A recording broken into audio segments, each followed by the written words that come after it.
Coming up on today's episode of Airborne Unlimited. Has a clue turned up regarding the fate of Malaysian Air MH370? Mile-Hi Skydiving is favored by judge in a noise lawsuit ruling. EAA chapters being asked to help build another Wright B flyer.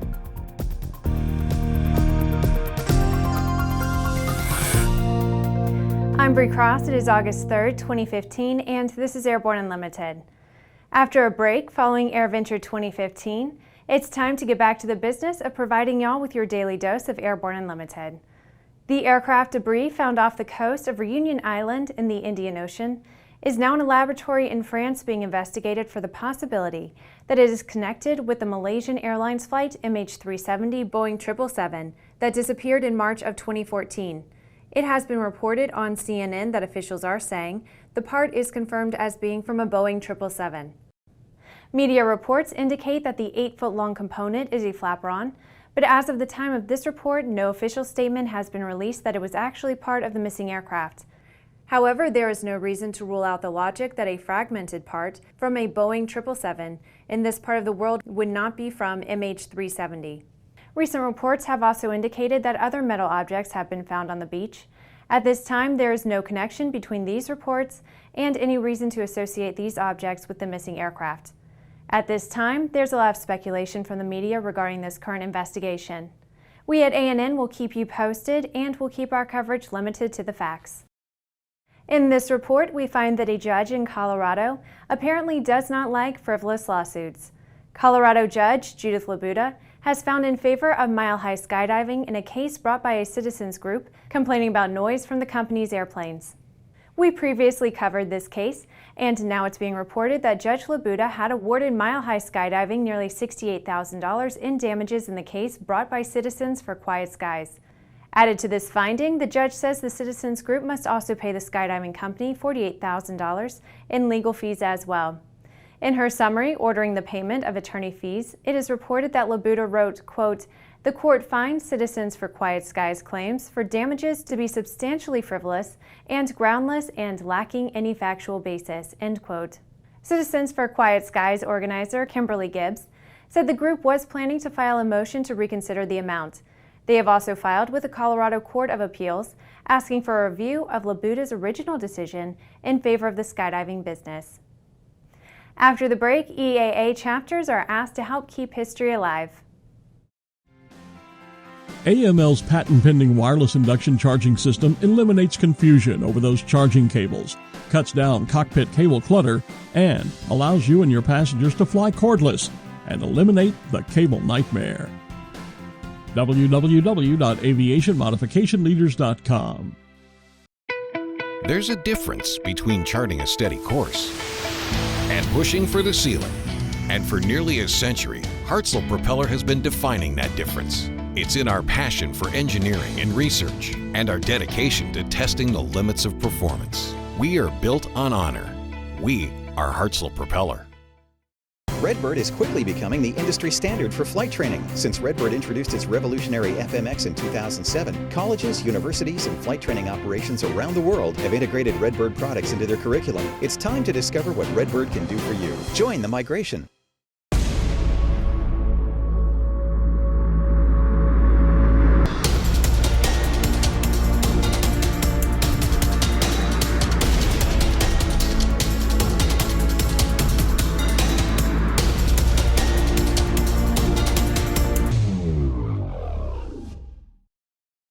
Welcome back. If you have a story suggestion for Airborne Unlimited, Aero-TV, our website, or podcast, just email to news-spy@aero-news.net.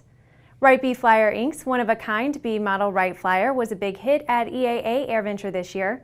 Wright B Flyer Inc. works in association with the National Aviation Heritage Area in Dayton, Ohio, and is planning to build a second educational representation of America's first production airplane.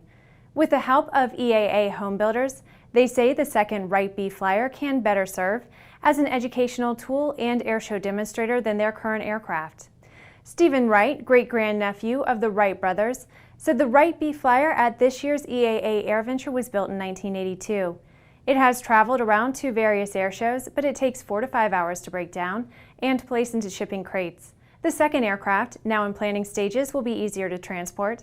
Timothy Gaffney, Director of Communications of the National Aviation Heritage Area, said they will begin delegating interested chapters to building various aircraft sections, coordinating the shipment of parts, or participating in the project at the original Wright factory.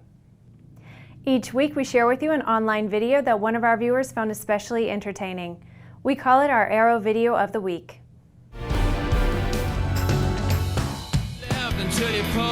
Final liftoff of Atlanta.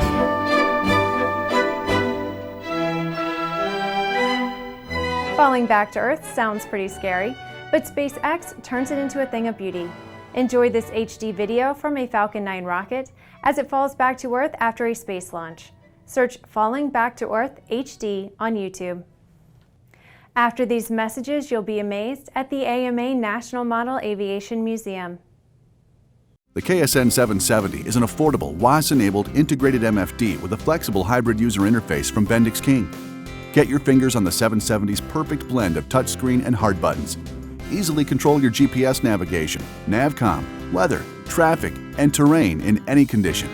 For more information, go to bendixking.com.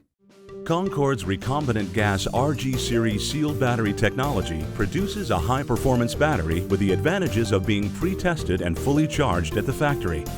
Find out more about Concorde's entire line of batteries at www.concordebattery.com. Concorde, the heart of your aircraft. Now certified, Aspen Avionics single-band ADS-B ATX100 and ATX100G transceivers are the next-gen ADS-B solution that provides the features pilots need while keeping flyaway costs low. Check it out now at aspenavionics.com. Sandia introduces the new SAI 340 Quattro TSO'd airspeed, attitude, altitude, and slip. With integral backup battery, safety never looked so good. See it now at www.sandia.aero. Welcome back. With so much news coming out of the aviation industry, we're summarizing some other interesting stories in a brief segment we call Around the Patch.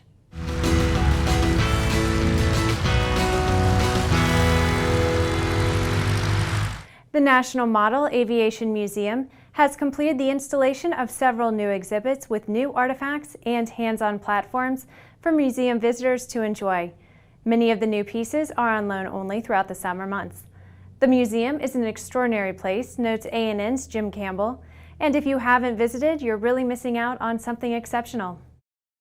The National Agricultural Aviation Association has launched a UAV safety campaign to raise awareness and prevent accidents between UAV operators and low-altitude manned aircraft. The first public outreach is a safety campaign aimed at farmers and other agricultural stakeholders. NASA's Mars Reconnaissance Orbiter successfully completed an important maneuver on July 29th. With its biggest orbit maneuver since 2006, NASA's Mars Reconnaissance Orbiter will prepare for the arrival of NASA's next Mars lander, InSight, next year. The Wings over Waukegan Air Show planned for that city has been canceled by its organizers. They say factors including cost obligations and the inability to create an air show box large enough to allow their feature acts to perform, in part due to objections from a small number of neighbors, forced them to cancel the show. After more than 5 years at the bargaining table, Sun Country Airline pilots have asked the federal government to declare an impasse and release them from government-supervised talks. This could start the clock for a 30-day cooling-off period and a future strike. Well, that's our trip around the patch. Now let's move on to the rest of the news. The Robinson Helicopter Company has announced an expanded R66 Police Helicopter options list. New options include the Genesis Aerosystems HeliSAS Autopilot, Garmin's GTN 650-750 Navigators, and Free Flight's RA4500 Radar Altimeter, which displays radar altitude information on the G500H PFD. A Technosonics TDFM 9000 radio may be installed in a variety of single to 4 band options, and an Aero Computer's moving map system is available with ViewSync 3D capability. The aircraft comes standard with the FLIR Systems Ultra 8000 infrared camera and the SpectraLab SX7 searchlight with 30 million candle power. Also standard is a Garmin G500H primary and multifunction display system PFD, MFD, a Garmin GTN 635 touchscreen navigator, and a Garmin GTR 225A comm radio. A 10.4-inch LCD monitor and 2 6-channel audio controllers are provided by Boland. A fully loaded R66 Police Helicopter will be delivered to Night Flight Concepts in Bedford, Texas. The helicopter will be one of Night Flight's platform aircraft for its law enforcement air support entity program. Well, that's our program for today. Remember to get comprehensive, real-time, 24/7 coverage of the latest aviation and aerospace stories anytime at aero-news.net.